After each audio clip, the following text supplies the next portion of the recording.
She's a professional performance artist and publisher. Janet has edits 2 literary magazines while running Scars Publications, and the links are in the program. She has 90 plus books published, poems, prose, novels, and art. Has sung in 3 bands, has shows around the country, and her CD releases, over 40, appear on iTunes and other online vendors. Starting in 2010, Janet is still hosting the Gallery Cafe, Chicago Open Mic Poetry, and there's poetry, video, podcast. It's open mic plus a feature. It's a wonderful place to go every other Wednesday. I highly recommend it. Let's give a hand to Janet.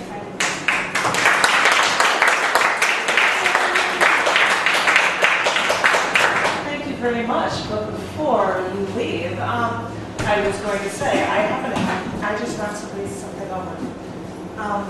I wanted to give you a couple copies of a checkbook of stuff that I have. I want to I apologize. Some of the chapbooks of things that I have and will be performing tonight are in this little collection, and if she could, oh, she's not here. I would give this copy to Elizabeth if she wanted to come back, and if people wanted to have copies of it, I have this. To let you know, back in '09, I met the aand of South Africa, Francois LaRue, when he set up music for poetry of mine for a show that we were doing.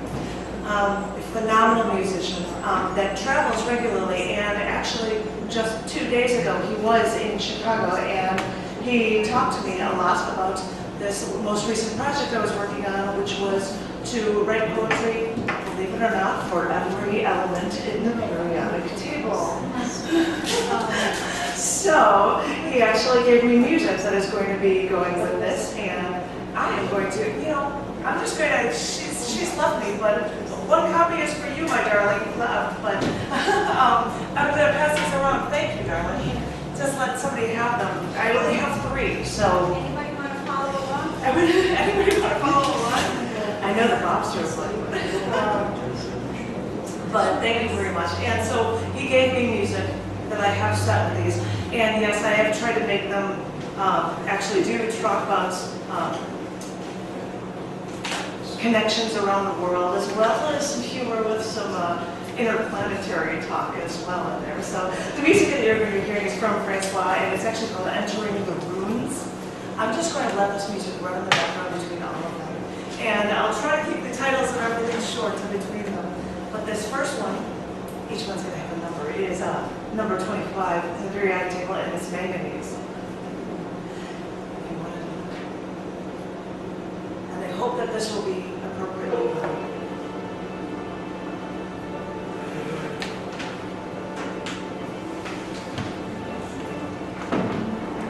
I wanted plants around. She always had plants around. Everything thrived with her. Ever since she died, my home has become a jungle. Let me have control over this. Let me add water nearly daily to the plant that I bought when I visited her, or the tree that she gave me years ago. Add plant food to the water because I don't want anything to die. Trim the dead leaves because they would remind me that even nature misses her. Keep plants near windows. They need their light. Their manganese needs it for their chlorophyll production. I should stock up on manganese plant supplements because their manganese assimilates the carbon dioxide in photosynthesis. So, breathe in our carbon dioxide and give me more of my precious oxygen so we can realize how we depend on each other so. I'll make sure nothing happens to you. I'll make sure you get everything you need.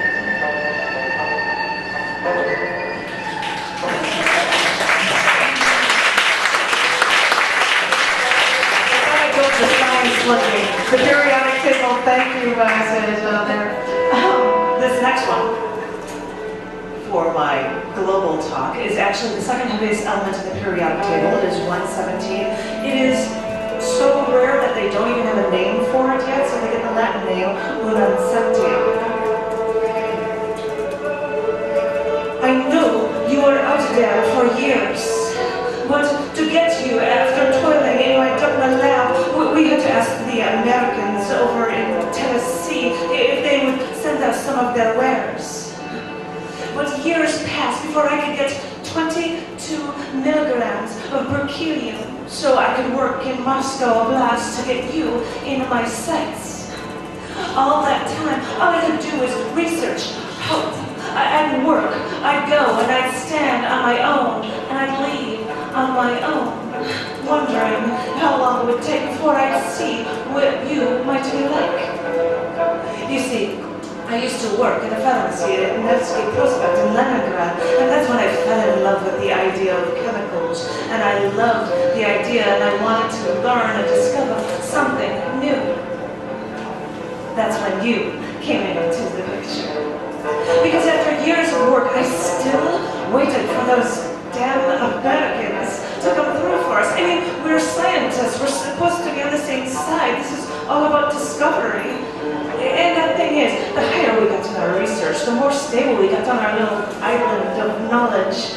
But this waiting was exasperating. I got to the point where I got tired of trying to tell myself that I had something to discover, something to share, somebody would want to hear. Eventually, they had to ship what I needed to get you in 5 packages wrapped in lead. It flew back and forth across the Atlantic 5 times and was rejected twice by customs. But once I got what I needed, oh, you were just about the heaviest thing I could imagine. Then again, you had me spinning around over the years for you, so it wouldn't surprise me if you could do the same for me. So I'd work while listening to the radio, and active actions from you would come to me in short bursts. But I'll take whatever I can get in my little corner of the world. This is research, and this is what I do to learn what I can from you.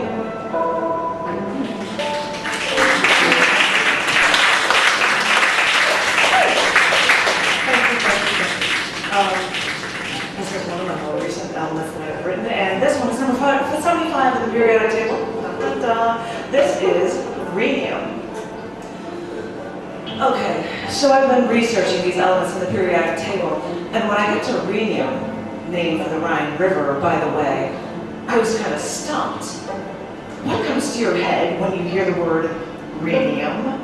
Other than the fact that rhenium is an LP from Parliament released in 1970, I mean, I was stumped. But hey, this element was named after the Rhine River stretching through Europe. But in ancient Greek times, they thought of the Rhine as the outermost border of civilization and reason, beyond which were mythical creatures. No lie. But I don't know if that mythical nature of the unknown is what drove scientists to search for this element, to learn everything they could about what was otherwise unknown to them. I mean, Mendeleev, the creator, as we know of the periodic table, he postulated this element's existence, but it wasn't found in his lifetime. And it was later predicted by an English physicist in 1913, but it still hadn't been discovered. But people in different countries kept claiming the discovery through X-ray analysis, but after a time of dispute, the elusive element was finally found, and all scientists like to think, well, this discovery has to mean something. I mean, we have to use this discovery for something so that people will appreciate our precious work. Well, they found out that rhenium, now that airplanes are being used more and more for both vacationers and business travelers, that it could be used with super alloys to make jet engine parts. Well, I guess that's cool for the jet setters out there. But people figured out that putting lead, after they figured out that putting lead in a high-performance fuel might not be good for the environment, or for people, they found that rhenium could be a catalyst for making lead-free high-octane gasoline. Since we now have the means to travel faster and farther, thanks to rhenium in part, by the way, we might not think of the Rhine as the edge of our existence, with anything beyond it being so mysterious. But when it comes to rhenium, it's one of the rarest elements in Earth's crust. I wonder if that's why it took so long to discover it. Because of its radioactivity, it's used in the treatment of liver cancer and maybe pancreatic cancer too. But with the skyrocketing price of this rare element, scientists still worry about the potential toxicity of rhenium. So, maybe, like the mythical creatures beyond the Rhine the Greeks foretold, maybe, after discovering rhenium, maybe we should be looking at both the bad and the good that can come out of this rare, but radical and remarkable rhenium.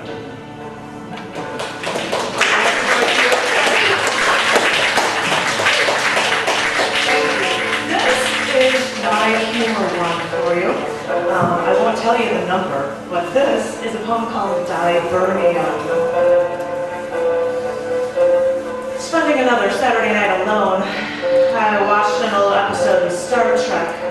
In this episode, Captain Kirk, McCoy, and Sulu were beamed down to a planet with no magnetic field. After the Enterprise disappeared from their sensors, Kirk hears Sulu say, "The basic substance of this planet is an alloy of dibernium osmium."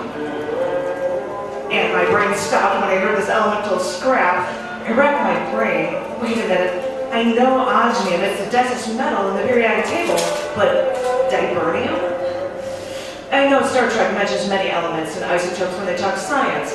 Hydrogen, its isotope deuterium, transparent aluminum, even dilithium, which scientists are trying to use now to boost speed for long-distance space travel.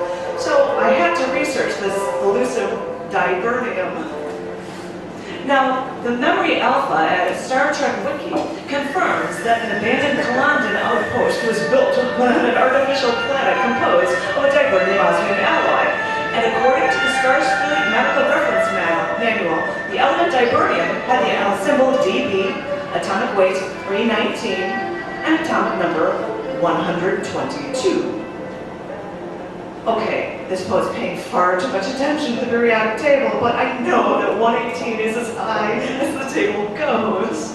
But like the periodic table addict, I still had to look into science fiction to pique my curiosity. The Star Trek Freedom Wiki explained that dibernium is a metallic element with phaser-like qualities. Okay, fine. Maybe I'll worry about these undiscovered elements only once they're discovered, because without actual phasers to worry about in the present, I think I'll stick with the elements we do know right now.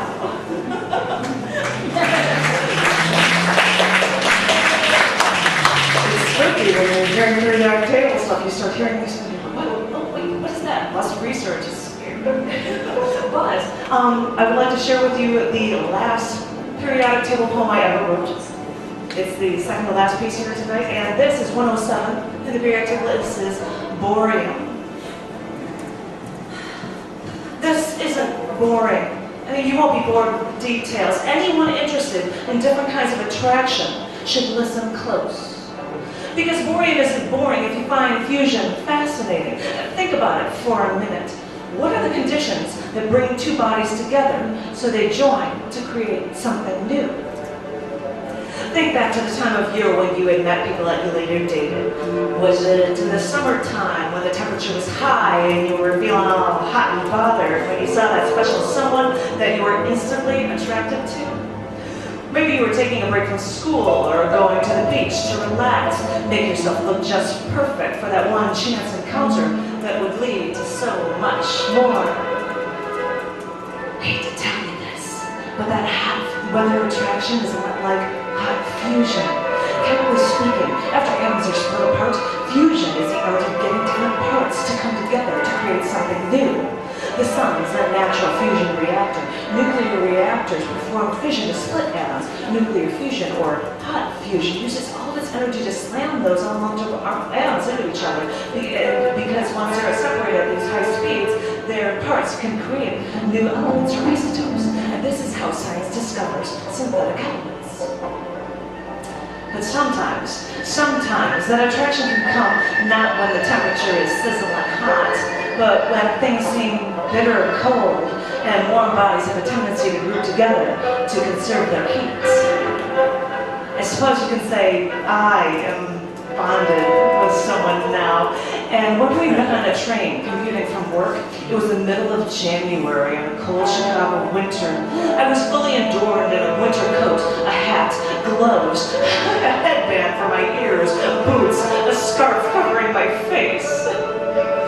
Who knows, maybe that not so hot weather gave us more of a reason to bond, since it was only 3 months after we met that we were engaged to be married.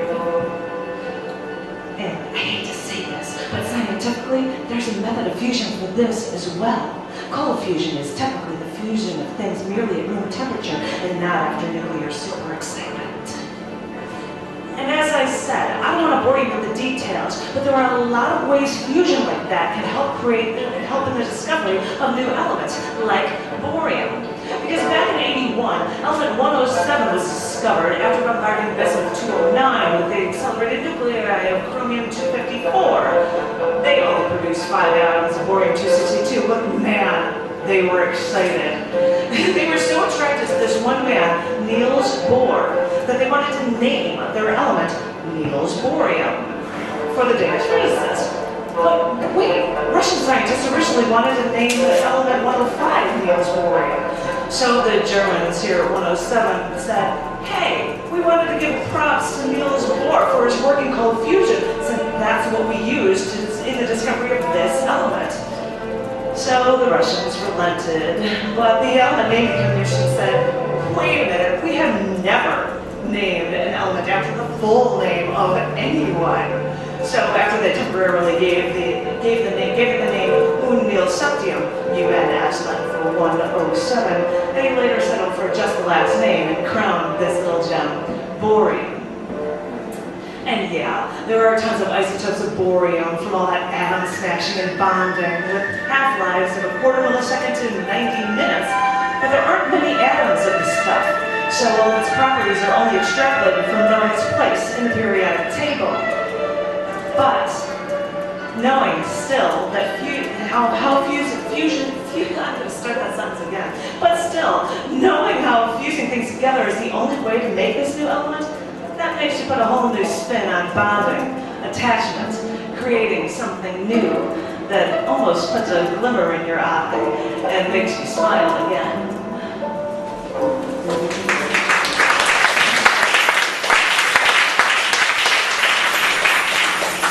That was the last periodic table element I wrote, but I did happen to discover things about future elements that might be generated from scientists, and as I was doing this research, I came up with this last poem, and thank you all very much. This is called G-Block. While researching cold fusion to learn about the latest periodic table elements, I see a sentence to a link for approaches to element 120, UBN, Unbinyllium. And I think, oh no, this can't be. The periodic table only goes to element 118. So with dread, I followed the link and realized that scientists can't be happy with the elements they've discovered. Of course not. So even though there's no place in the periodic table for any of these new elements, wait a minute. If they're talking about element 120, there has to be talk about element 119. So I looked it up, and of course, UUE Unillium has a wiki webpage too. So I look up their supposed location in the periodic table, and they're off to the left of the table in 2 separate conditional rows. You know, to the left of this, because this is an actual regular table. 119 is in the period 8 in the S block, just like its neighbor, 120. Whatever that means. I mean, really, how have I done enough research on these elements already? But I looked at it, wait, they said it's just to the left of hydrogen, which is also in that S block. So in the periodic table, it contains 4 blocks, S, P, D, and F blocks, giving you details about the atoms therein. But then I see a link there for the extended periodic table. Of course, an extended periodic table. So I look, and because all of these are super heavy elements, the theoreticians, including people like Seaborg, who theorize about many of these now postulated elements, they drop this new set of 12 121 and up elements into the G block. Yes.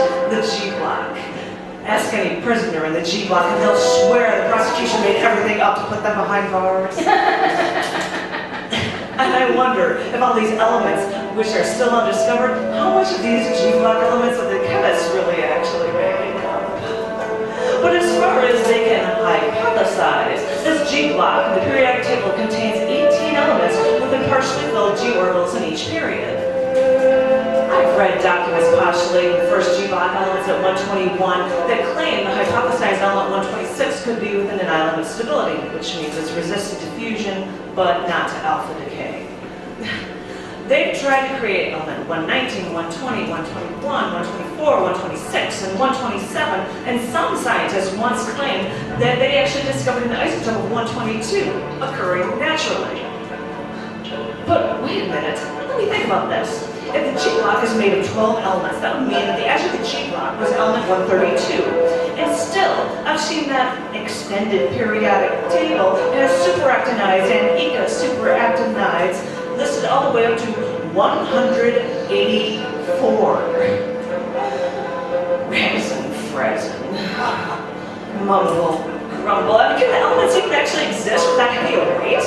Isotopes of some synthetic elements last only milliseconds. And as far as I know, the only way these super heavy synthetic elements can be created is by smashing an atom with a ton of neutrons into an atom of a synthetic element. You know, like one with a half-life of like milliseconds. Can scientists ever even be able to try to create these only predicted super heavy synthetic elements? Because it's really unknown how far that periodic table extends beyond the discovered element 118. But some predicted amounts at 128, some predicted amounts at 155. Some first guessed that the table couldn't go past 137, but then they later calculated the end was 173. Resin, Fres. With all these guesses, I can't hear myself as speeching, but I'm not quite sure any of these chemists are saying the right answers either. Whenever I can only guess if any of these elements can ever even be created. Okay, fine. I'm just a poet trying to learn a thing or two to refresh my memory on the periodic table and keep my science know-how up to par. Maybe I'll just have to wait until they actually discover a new element and be content when they discuss elements in astronomy and science shows where I can actually understand what they're saying and think, wait, I think I knew that. Because, okay, I'm only a poet, but I welcome every new discovery as it comes with open arms.